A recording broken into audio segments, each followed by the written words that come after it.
Assalamu alaikum and Eid Mubarak to everybody who is celebrating Eid all over the world.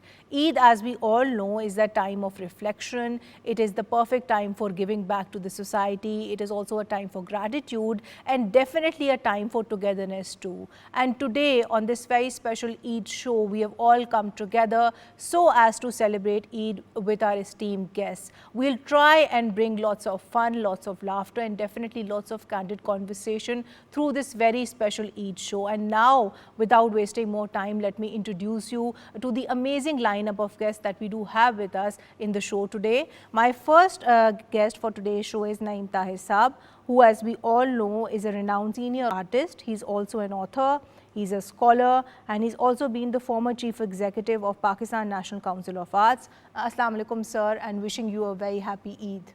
Wa alaikum assalam and Eid Mubarak to you. Thank you very much for using some nice words for me.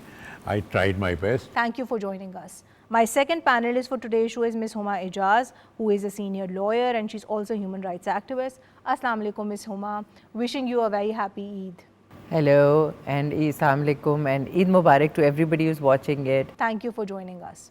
My third panelist for today's show is Ms. Amara Athar, who is the CTO of Lahore. Assalamu alaikum, madam. Wishing you a very happy Eid. Walaikum Assalam. Thank you so much. Eid Mubarak. Khair Mubarak. Thank you for joining us today. Thank you, Ji.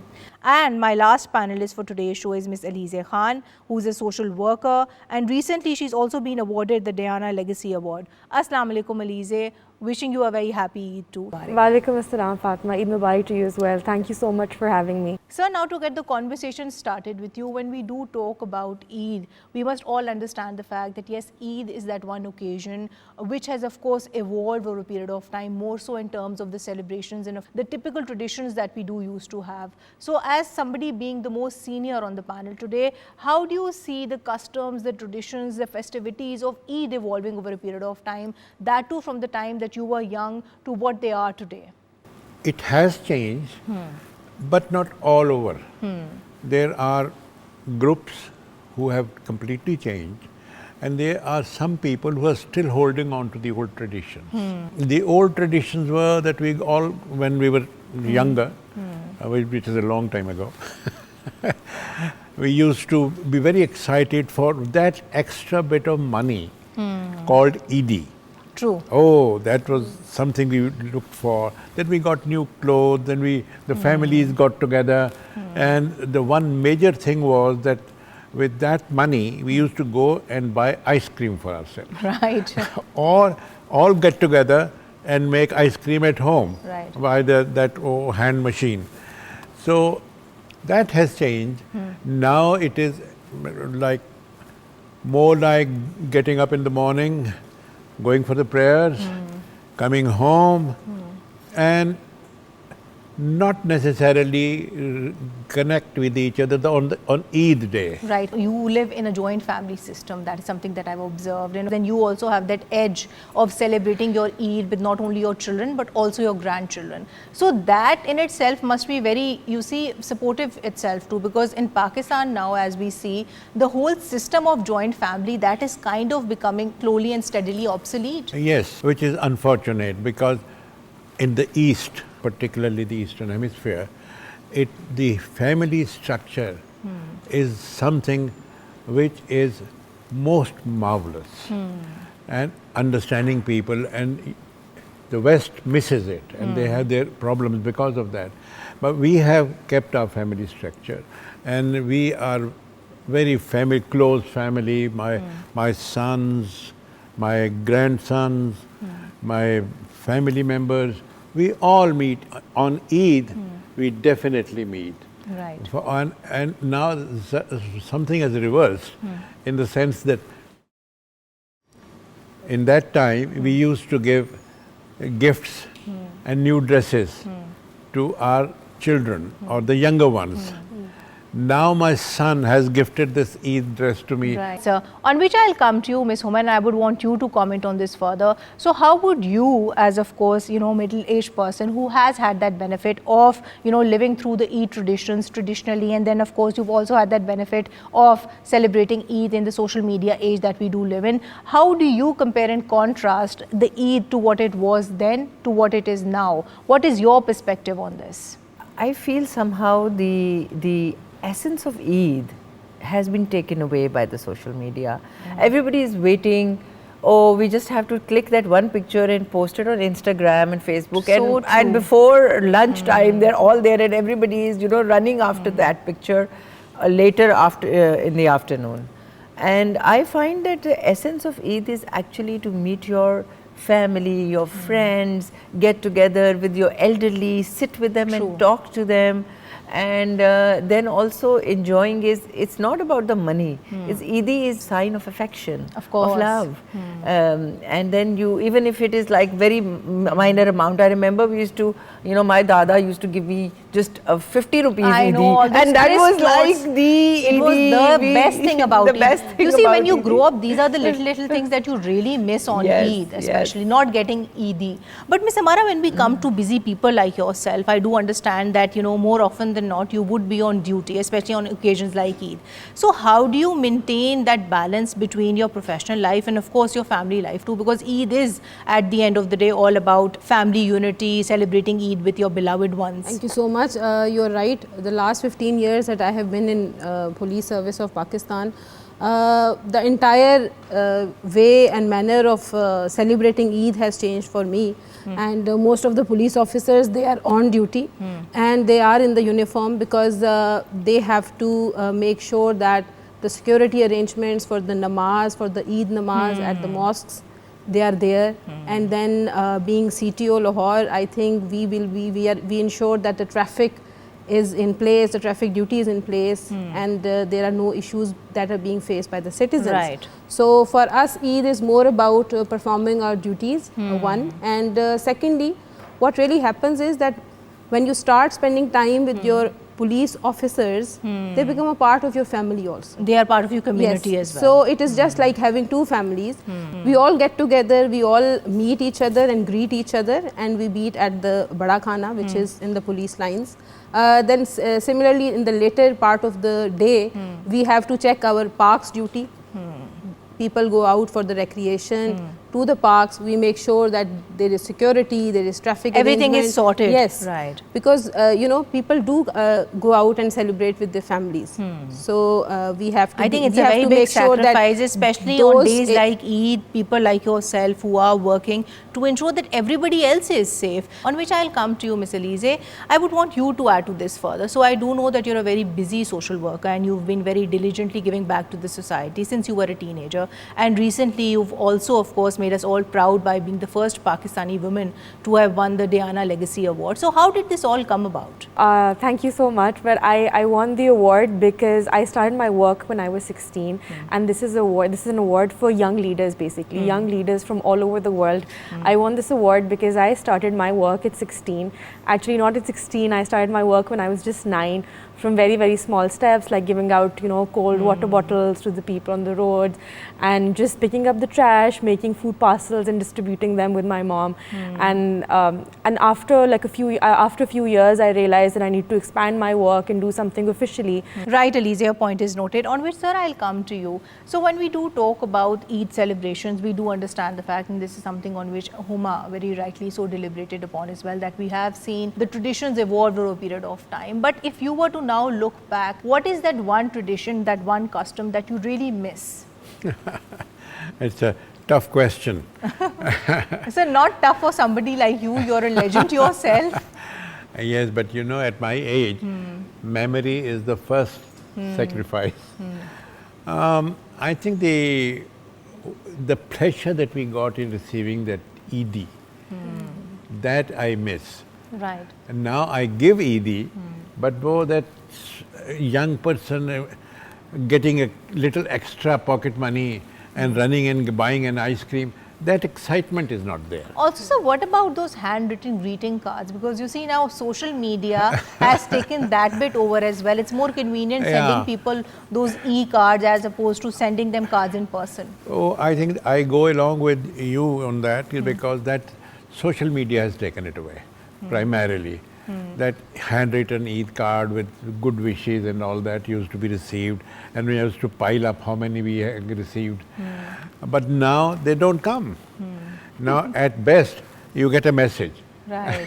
And that's that. That's that. And that's the case, Huma, for weddings as well, because it's so convenient now communicating through digital communication. But when we talk about, you see, the role of women, and I think you're the best person to comment on this because you've lived your life so well, working so hard, and of course being the accomplished lawyer that you are today. So when we talk about working women trying to find that balance between enjoying Eid and of course giving time to family, can be a possible clash. A lot of times we see that women perhaps might want to go to, visit their own family members or spend time with friends or just have their me time on occasions like Eid, but they perhaps might not have that leverage to do. So how do you propose can we actually work towards having, kind of a balance between the division of household chores, that too on occasions like Eid?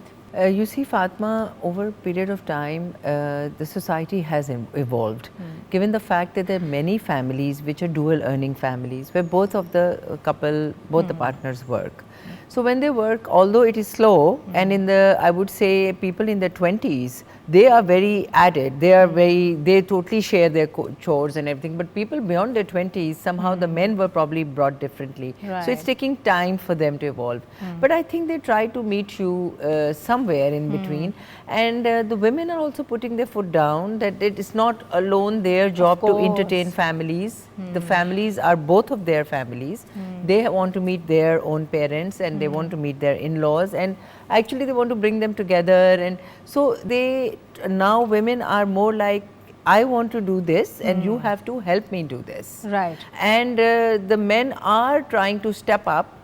They are trying. They're trying. They're but not you see, yet that's there. not true for everybody. Yeah. I do feel that they perhaps might be that strata of the Pakistani society who might have that privilege, on which I'll come to you, Ms. Amara. So how would you respond to that? Because we do understand what Ms. Huma is saying is true, but then again this perhaps might be applicable to only a certain part of the Pakistani society, because we do see women often on complaining that the Eid celebrations are not given as much importance as their male counterparts are. Exactly. I think most of the women in Pakistan, they still are, like she has said, that the society is evolving. So most of them have started working, and I think with the support of the husband and in-laws, they do get the cooperation and they do get the support, and they tend to like we have that relationship like in which we have become like friends. Right. So it's like less of that dominating type of figure in the family, but in many areas, like you said, in many areas in which we still have the same traditional family system, yes, there is a lot of pressure on women because they are economically not independent. Right. And when they are not economically independent, that means that they cannot spend on themselves, and they are looking towards their husband or in-laws and other family members to get something like clothes for Eid and Eid for children and other things. Another question that I would want to put to you is the fact that more often than not we do see that on occasions like Eid, unfortunately the traffic accidents, they are on a surging high, and that particularly of younger males. So why does this happen on occasions like Eid more? Because if you were to think about this commonsensically, you would understand the fact that somebody who is violating traffic laws would do it all through the year. So why particularly on Eid? So I think accidents do happen all over the year. On Eid, basically, it's more of a festive occasion, and it's a time when everybody is very happy. And I think during those Eid days, whenever an accident takes place, it is highlighted more. Because it's a very sad event and everybody else is enjoying, and the fact that an accident has taken place, that brings in sadness for everybody. But generally speaking, we do have accidents all across Pakistan. Yes. The entire year, just that these days they're highlighted more. They are highlighted and more. I think younger people, more particularly boys, I think they are so happy just to be enjoying that festivity, that they don't care whether they are violating the traffic laws or not. So I think that is something that perhaps would explain such behavior too. Exactly, and also here I would like to mention about the one-wheelers. Traffic police and otherwise also generally the local police also takes a lot of actions against the one-wheelers. We have a lot of complaints about one-wheelers in which young teenagers and young motorcyclists, they are driving the motorcycles very dangerously, which is dangerous not just for them but also for the other road users. So on this occasion today I would request all the young people out there to be very careful and to obey the traffic rules and to make sure that they don't drive the motorbikes dangerously. That's very rightly put by yourself, madam, because more often than not, young people, they are so absorbed in the whole festivity of Eid that they very conveniently ignore these things. But Elise, when we come to you, you're the youngest on the panel today, I would want you to talk about your work as well. So when we talk about a social work, how do you feel can we as Pakistanis work towards giving back to the society? Because definitely that is something that you've done, and that is something from which all of us, more particularly young people, can learn from you. The learning phase starts when the child is young. I think this is something that the teachers and the parents should focus on. I think this is something that should be taught in the schools. You know, like the teachers and the parents are usually very concerned about the grades and how good the kids are at sports. But I think this is something that is equally important, if not more. So, and the best way to teach your kids to do all of this is, I think, leading by example. Right. I did what I did because my mother used to do it for me. She used to do it in front of me. And that's the reason I learned this at a very young age. So I think the teachers and the parents, that's where the actual responsibility lies, and they should. And also your father-in-law after you Yes, got married, yes, basically. yes. So you've been lucky and you've been privileged that way, that you always got that family support. Yeah, I'm so blessed, alhamdulillah. Like ever since I got married, my father-in-law has been a huge support in everything that I do, in personal life, my professional life. He's been a huge support. I mean, I'm so lucky that I get to learn every day from him, all the work that he does.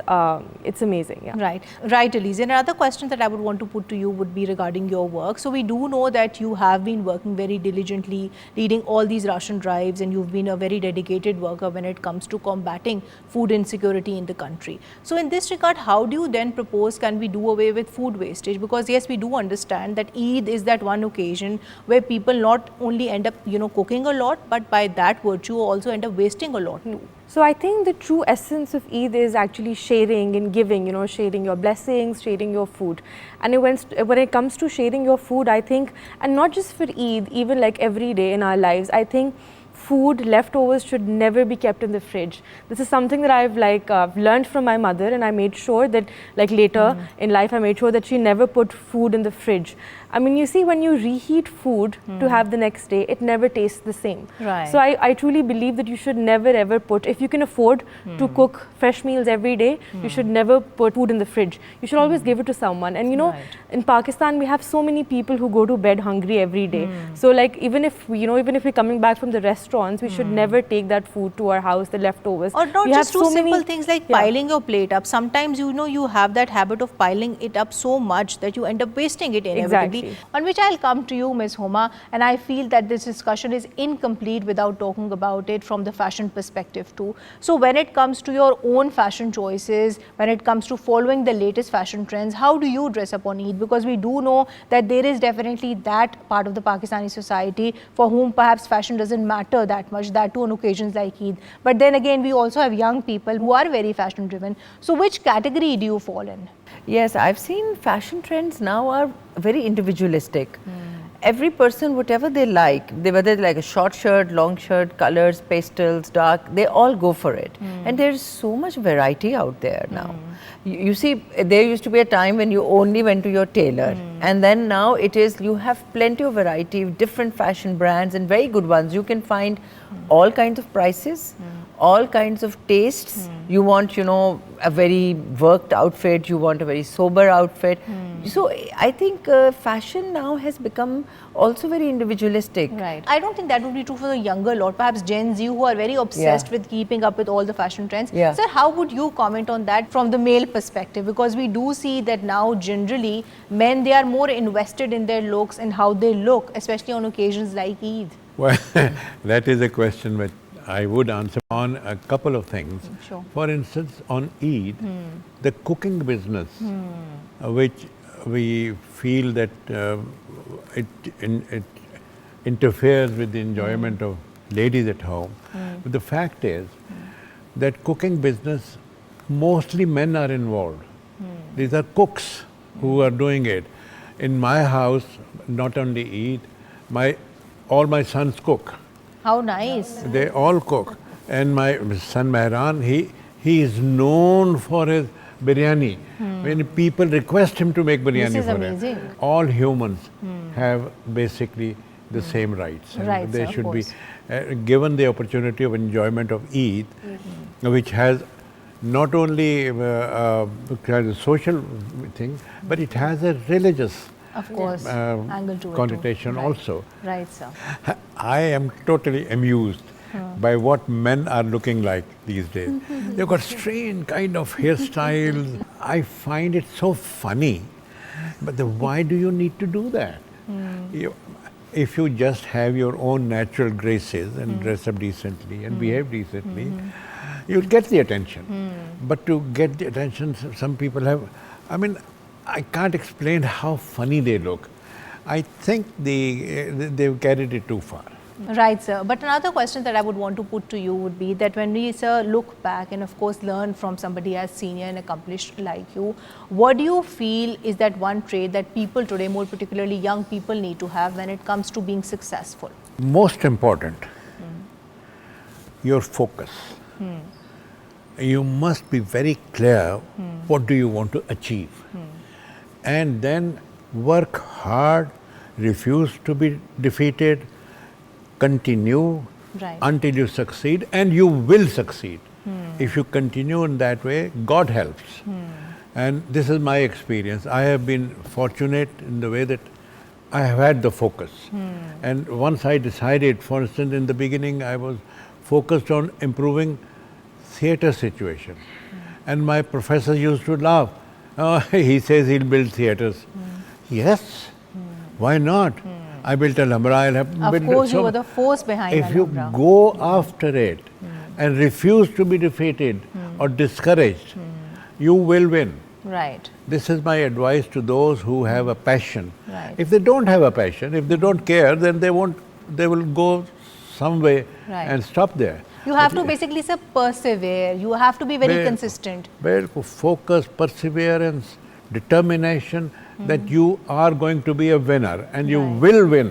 Right. God you helps. You have to have that faith. Yeah. Amara, how would you respond to that? That too from a woman perspective. So what are the tips that you would want to give to the women out there? I think Sir has rightly pointed out focus and a little madness.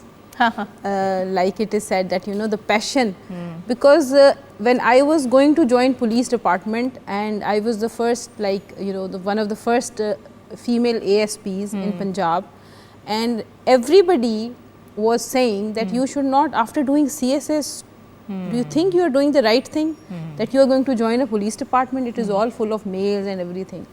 So I think that madness and that passion for police that I had, I would definitely say that if anybody has a dream, anybody has a desire for something good, any passion, any objective in mind, then you have to be very focused. Right. And you have to take baby steps.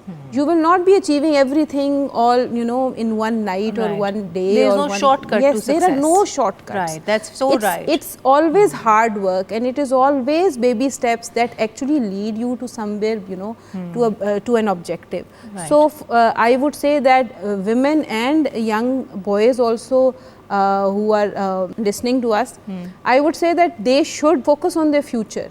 What sir said is a very good starter. You have to have the right focus. But if you were now to look back, because you've also had a very extensive career, you've worked in the field and you've also been the SP, what is that most favorite, rather the most fondest memory that you do have from your policing career? Because of course you yourself have also had a very diverse policing career, so to speak. So I think our very fond memories are not very, they are different than most people think. Right. Fond. The word fond is Of course, very a bit relative. different for us, in the sense that we usually have very high profile cases, and sometimes the cases are very different, difficult, unique, and we don't really have a lot of clues.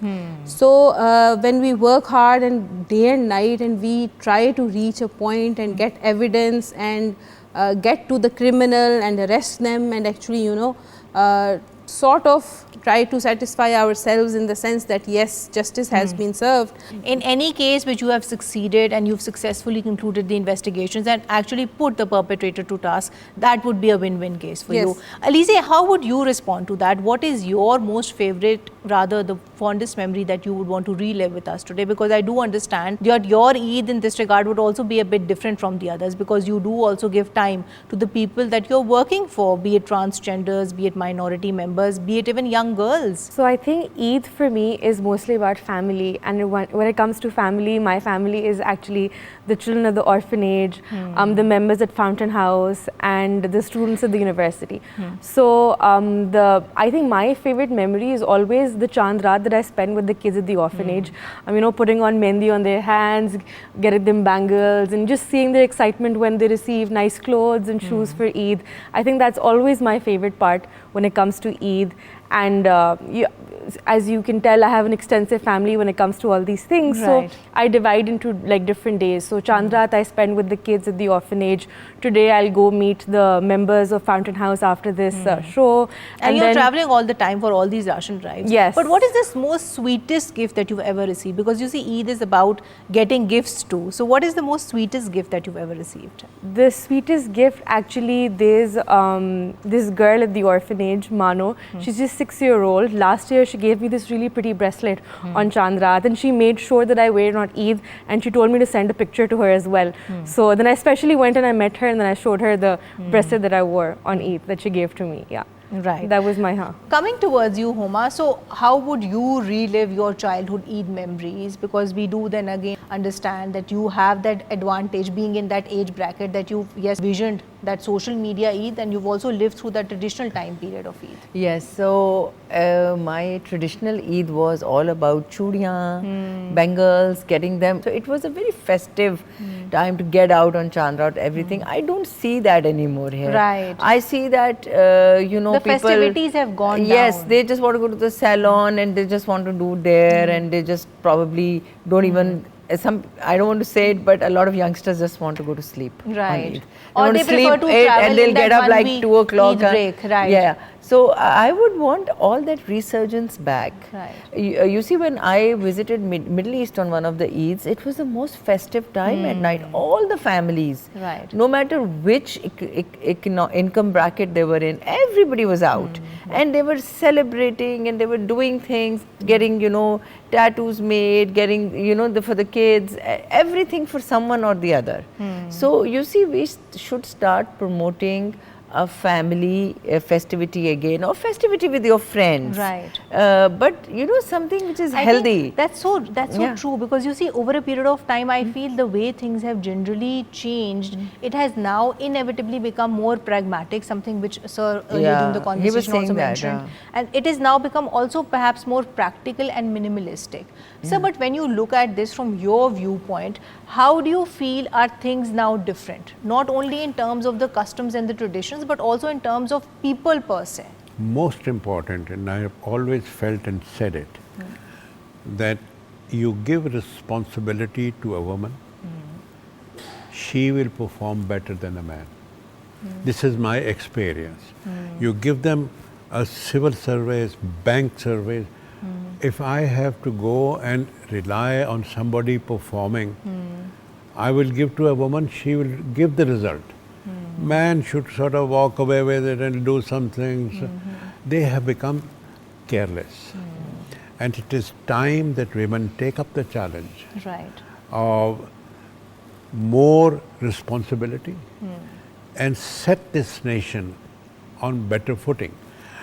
It will never happen unless women take up a much greater role in society and life. Right. That's so rightly put by yourself, but for that to happen, they need to have an equally supportive environment.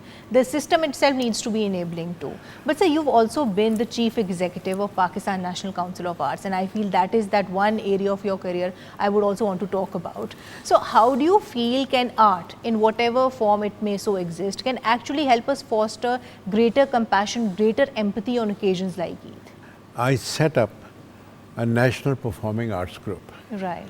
which was, and I composed ballets based on the life of the people, like a person going to the field and sewing and doing all this in dance. People, how do people live in mountains? How do people live in deserts? Right. And I feel very happy saying that, that I was entrusted to take the first trip to China when relations were to be built. I remember, basically, yes. So and the reports that came are good to me, make me feel happy for the rest of my life. The ambassador wrote that the embassy would not have earned so much goodwill in 10 years Right. that this troupe has done. Right. Because you have such a rich tradition. That's so true. We need to project that. Project that, share it with, Of let course. the world know that we are the world's oldest civilization. That's so true. So you were the force behind, we all understand, Alhambra Arts Council, and of course theatre was the forte of Alhambra Arts Council. But why do you over a period of time see theatre to be on a constant decline in the society? Well, we need more people like her. Right. You are pursuing theatre, I know. I did my bit. I produced plays and I produced plays. I did everything. I was telling Mr. Naeem Saab just before the show that I was very proud that the actors that I introduced, the young actors, today they're in very good places. They're in films. They're in Sarmad Kusat's films. They are in international films.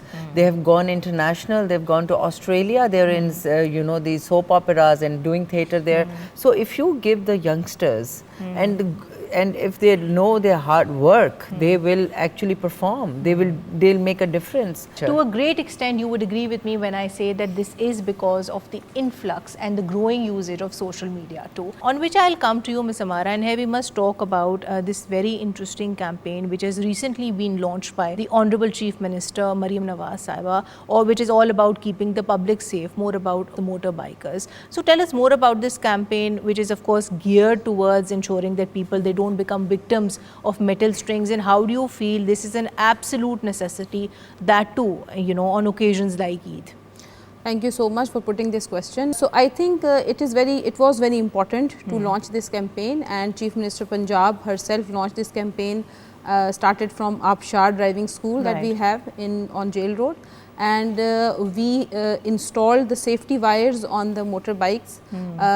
We have Traffic Police Lahore has from that time also installed about 25,000 safety wires on the motorbikes, gifting the safety wires to the people of Lahore. That's amazing. And this campaign has started all across Punjab.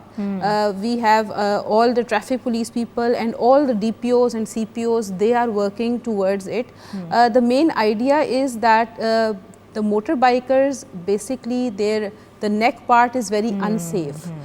So the helmet does cover the face, but it does not cover the neck area. Right. So it was very important to get it protected through the use of some metal rod which could. I think it was really needed. It was needed. And it's such a unique way to address this concern, because you see, this is something which can very easily occur to anybody, more particularly to motorbikers. At any time, at any time, of course. Though the kite flying is banned and it is not allowed, but at the same time, you know that people sometimes, teenagers and boys, they are flying kites. They are very careless about it. And the type of string that we have these days, like traditionally, it was never the type of string that we have now. It was a very, harmless sort of a string. True. But that string is so dangerous, it can cut the throat. Right. And I think through this program also, I would ask the parents and the teachers also to educate the children, educate their family members, and they should not be flying kites, one. They should not be using the metal strings at all. And also the motorbikers, I would request them all to use the safety wires which are in different forms and protect themselves. Right, because you see it's so easy then, and they say it right when they say that prevention is better than cure. Exactly. You could save a life by driving more safely, and these are perhaps those angles which we very conveniently ignore, especially on occasions like Eid. Alicia, coming towards you, another question that I would want to put to you would be regarding your work. We do know that you have been working on not one, rather various social causes, but one thing which I find extremely intriguing about your work is the fact that you do not, for some reason, involve celebrities, because a lot of times we see that people who do social work, to get their work some kind of a push, they one way or the other do end up, you know, engaging celebrities, because celebrities' endorsements are something which definitely give you a lot of mileage. So why not? I think celebrity endorsements do have a really positive impact, but only when the belief of the celebrities align with the social cause that they're promoting. Usually celebrities, this practice in general has been extremely commercialized. And it shouldn't be like that. You know, when you're endorsing a social cause, you shouldn't, I mean, you can charge for it, but not like celebrities are charging these days. I mean, and it would be great if celebrities do it for free. Like, you have social media now, you can just go on, record a video for a certain cause and just put it up. It doesn't seem ethically right to you. Ethically that way, right, basically. exactly. Although we do see a lot of people, social workers, organizations involving celebrities so as to give their campaigns that boost. So right, you see at the end of the day, to each their own. But I do feel that if this is done intelligently, it does give your campaign some kind of a push. Because if you see, even on social media, Alize, Eid advertisements, they are so common around Eid time. All the advertisements In that Ramzan, you do see by different brands, be it of clothes, of shoes, of accessories, they are all very Eid themed. So perhaps you could be a bit more intelligent with regards to choosing the right celebrity. Yes, I do have a few celebrities in my mind that I think I would like to work with in the future. Like, I think Nadia Jameel and Sania Saeed, they're two people who are very actively involved in social work and giving back to the community, and I think they would be the perfect brand ambassadors for my work. Anvit sir, I'll come to you, and moving towards the end of the show. So before we conclude today's show, my last question to you would be, generally we have seen, more particularly in the past 1 decade, that Eid films and Eid dramas, or films per se, they have been extremely popular. Like, people, producers, directors, they properly plan so as to release of these films on the occasion of Eid. But overall, as a senior artist yourself, how do you see this trend? Because you see, on the other end, there are some critics who suggest that perhaps we generally need more films throughout the year rather than having a bunch of Eid releases. I agree with you. I mean, Eid becomes just a milestone that on this day we released it. But if the film has potentially good, interesting material and is well made, it will draw a crowd. It is possible that you make a special show for it. But just to limit it and align it with Eid, I don't think it's necessary. It's just a tradition which has lost its value, but it's just hanging on. That's so true, sir, because a lot of times we also see that all these Eid releases, even business-wise, financially, they end up doing not so well. It might just change the basic logic behind having all these Eid releases. Yes. That they have to do some rethinking on that. Right, definitely. sir, right. So what would your message be to the audience out there on Eid today, that when it comes to having one's Eid celebrations, how can they give back to the society in terms of practicing greater compassion, being more kind, being more generous? I think this is perhaps the key to the whole thing. See, Eid is a religious occasion. And Allah Ta'ala says that Haqooqul Ibad is important and preferred. And celebrating Eid with all haves and have-nots, sharing the happiness is performing your Haqooqul Ibad. Right.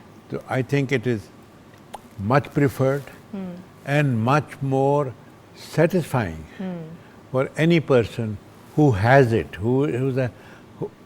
he should be able to share probably God will give him more. Right. But he should pick up the courage to share as much as he can afford or she can afford. Right. In every way, give happiness. You do a good thing, and that at the end of the day comes back to you. Madam, coming towards you, how do you propose can we utilize occasions like Eid so as to propagate and of course strengthen interfaith harmony in the Pakistani society?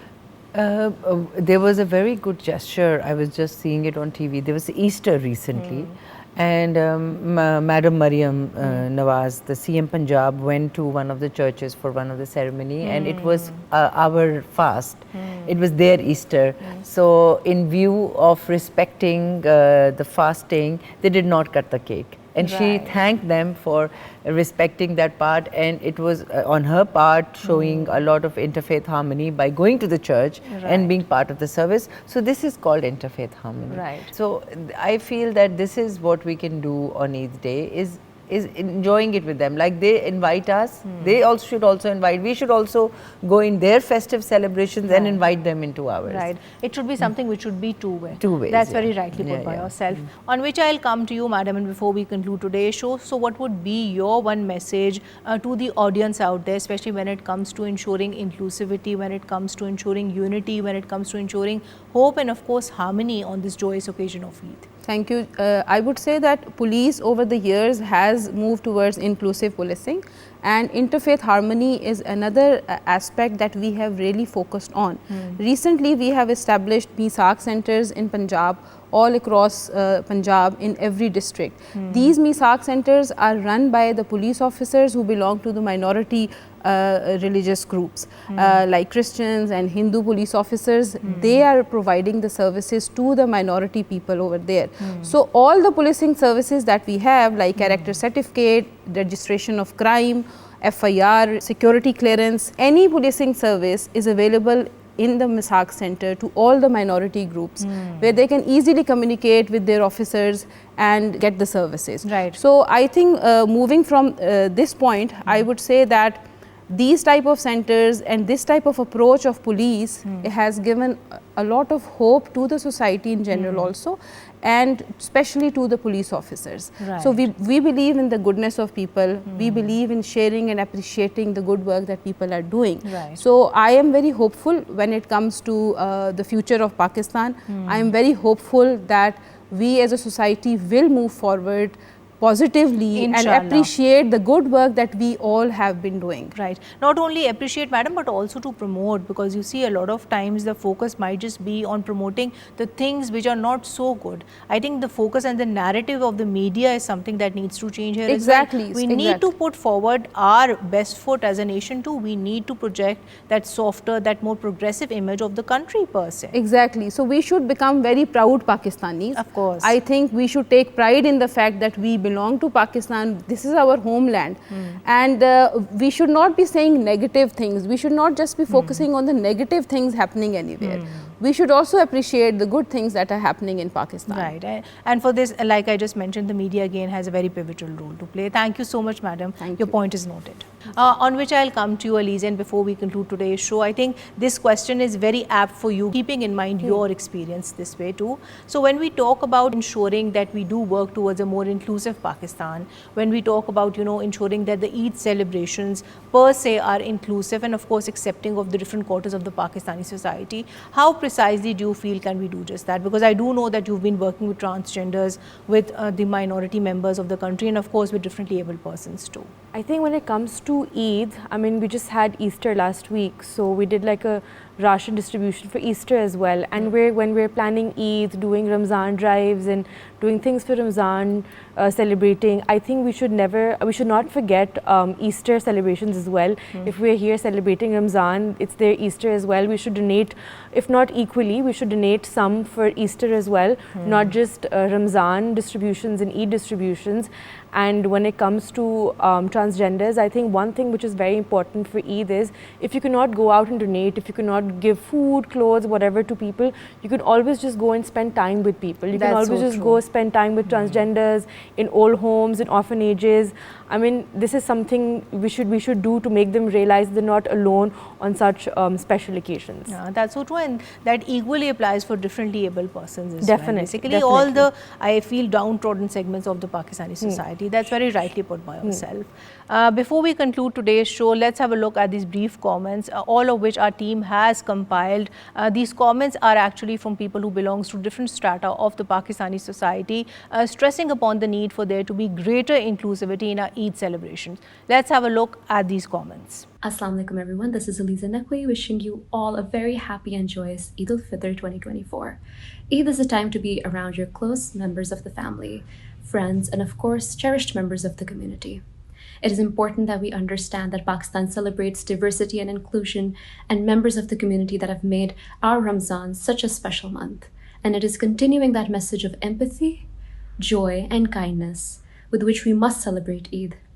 It is important for us to understand how important it is for us to give back to the community and cherish the members of our community that means so much to us. The festival of Eid, religious festival of Eid, seems to be the most appropriate where we can promote an inclusive celebration of Eid.